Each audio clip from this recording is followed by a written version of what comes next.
Good evening. Today, wait, what happened there? Oh no, that's the wrong file. I loaded up the wrong file. My bad. Anyway. Today, I was in the middle of playing Victoria 2, and that actually got me thinking on the nature of monopolies.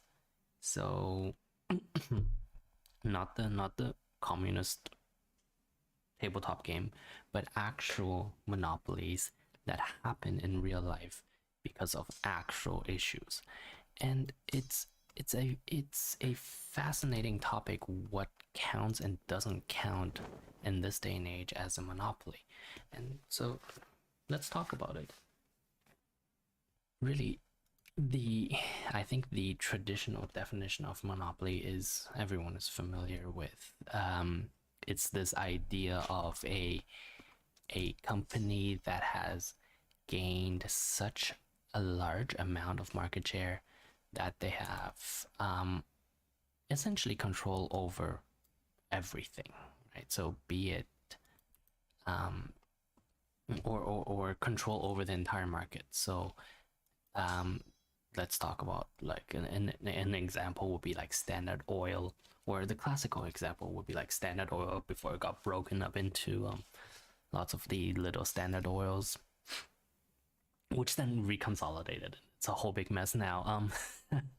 Or the old Bell Telephone Company, which then also reconsolidated and became AT&T, and you can see what a monopoly AT&T is today still.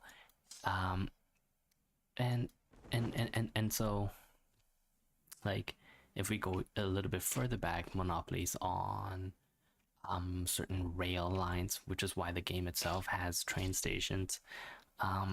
Monopolies on sugar in China, monopolies on salt, all of these things were done and tolerated for a little bit for a lot of very interesting but ultimately very useless reasons. So what do we, when we say monopoly, what do we really mean? At the end of the day, the word, not the word, but rather the concept of a monopoly is simple. It's if you have so much market share that you can outproduce, outproduce, shall we call it? Oof. No taxes, no taxes. You can not only outproduce, or rather, when a consumer tries to buy something, the monopoly is the only viable option to buy that thing from. And so that essentially means that when the consumer itself doesn't have a choice in what they're buying, and therefore doesn't really have a and therefore the market itself is uncompetitive. And what I mean by that is actually quite simple. Because you have no competitor, there's nobody to compete with against you, and therefore you don't have to work as hard. It's it's it's sort of a natural evolution of companies merging and trying to become bigger and control more of their supplies, because with less competition you don't have to use as much money, or you can sell your process for you can sell your products for a higher price, and therefore you have a fatter profit margin. All of these fairly standard and fairly I think intuitive things. Where it is less intuitive in the modern age is actually what constitutes a monopoly, especially in the US, which is still the market that we look to when we talk about these ideas. And in the US, it's interesting. There are a lot of, we have no money. What happened to all of our money? Oof. No, we gotta invest in education. let's lower these bad boys just a little. Yeah. Sorry, we were talking about in the US what constitutes a monopoly now is not quite the same as what it used to constitute. Or actually, no, let me rephrase that. Is exactly the same as what it used to constitute when things like Standard Oil and Bell got dissolved. And that's a problem for the modern age because in the modern age, those legal definitions are not no longer really reflective of what a monopoly is. And here I'm waving my hand in the air like a crazy person, just because I'm trying to find the words for this. Essentially, it boils down to the idea of of what I spoke earlier, of someone being proven to have such a large amount of market share that the consumer has no choice at all but to go to that person. And in the modern age, in the digital age, that is, I mean, we can think of a few companies that might fall under that rule. Say, for example, Microsoft, say, for example, Google. And indeed, Microsoft was target of antitrust legislation in the late 90s. Google is currently the target of many antitrust legislations, but it is actually the failure of these legislations that allowed Google to build what it did today. And if we actually look at what's targeting Google right now, and I'm just going to stop playing for a bit to talk about this, what's targeting Google right now is it's stupid to even talk about because it targets such a small slice of what Google is, and it was done strategically because under current antitrust laws, only the little bit of search of internet search that Google is using is classified, can be classified, and can be sort of litigated against in antitrust, and that fascinates me because Google is such an all-encompassing company that it's almost ridiculous that they have to find this tiny sliver. Well, I mean, it's not tiny sliver because it's search, which is still the core product of Google, but it's not the biggest problem of Google, and yet they have to choose this tiny sliver of the company because it is the only portions that they can sue and have a reasonable chance of victory against. And so that means the laws themselves are kind of messy on this one.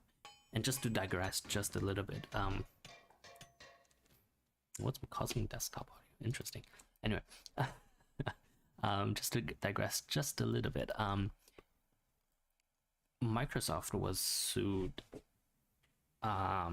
in the late 1990s, and one of the things that Microsoft was prohibited from doing was actually bundling its own a browser, or for a little bit at least, bundling its own browser. So that was the old Internet Explorer with Windows, because it had meant that there was no competition in the internet browsing, and therefore everyone wrote their websites to target Internet Explorer and nothing else would work.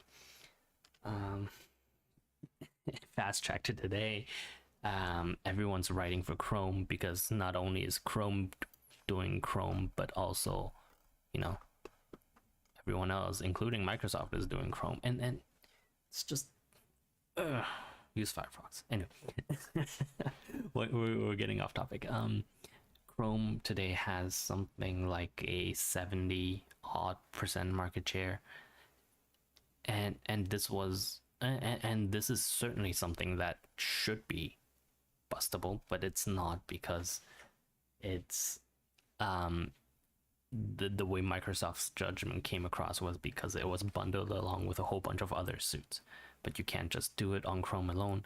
Europe is trying, Europe has tried, and according to certain to some of the browser developers, um, the Google has actually started making money off bundling other browsers within Android, and that's a whole other fascinating topic that we'll talk about another day. But essentially, coming back to monopolies, monopolies today are different because the products are different. In the days of oil or telephones, the products were very concrete. They were actual things that you could touch, and therefore they were much easier to prove the market was either saturated, unsaturated, etc., etc. So it was a very, oh my god, I'm running out of money. It was very easy for those lawyers to come in and say, look, this isn't right because this is they've taken so much of the market share, and therefore they're they are a monopoly. And then the judge would say, okay, break them up into a whole bunch of companies and make them compete with each other. And it worked for a while. Standard Oil became a whole bunch of little oils, Big Bell became a whole bunch of little bells, and then they consolidate again. But that's anyway. And so today in the US, we actually see a whole bunch of telephone companies that are technically monopolies, but by the definition of what broke the older monopolies, they are not. So we're talking like AT&T, Verizon, all of these large companies. They can claim, and they have every right to claim, that they have 2, 3, or 4 competitors, 2 or 3 in certain cases, nationally. And that is the whole remit of the trust busting. So when these companies claim that they have these competitors, it's true that they do. But in a lot of zip codes in the US, you don't actually have 2 or 3 3 or 4 competitors. And what that does is, these are virtual monopolies in the areas where they work, or in their home areas, and in all other areas where they might need to compete on price, where they might need to compete on quality, they just choose not to compete. And this is a very cartel-like way of thinking, and it's fairly common because that just ends up being the most efficient way for these companies to avoid that particular aspect of the law. And that's kind of tragic, just because it's abolitionist. Yeah, let's do that first. It's kind of tragic because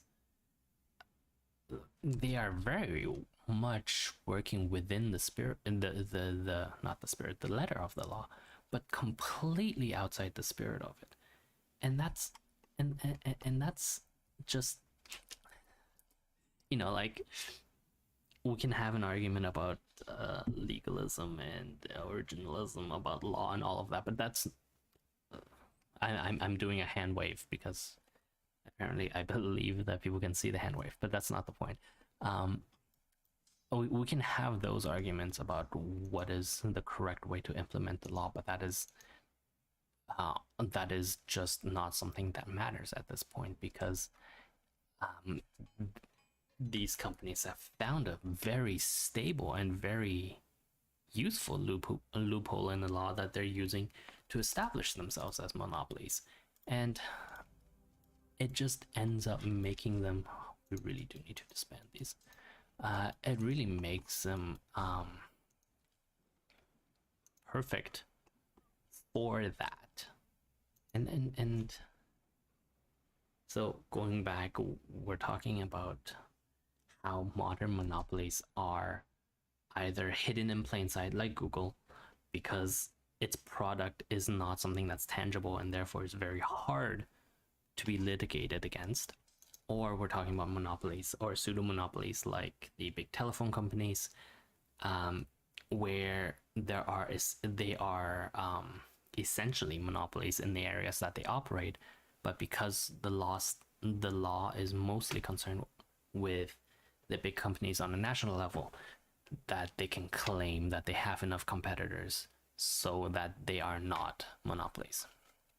And it's fascinating in the US, especially because these are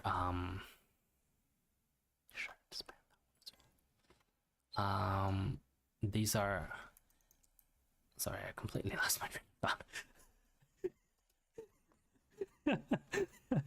completely, absolutely lost my train of thought.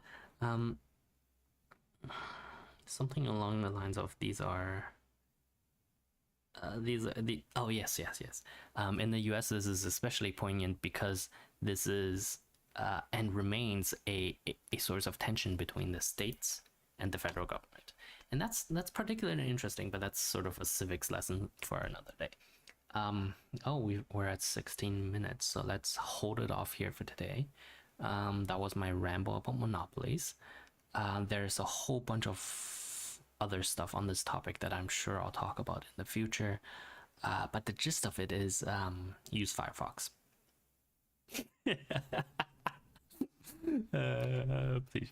Please use Firefox. Yeah.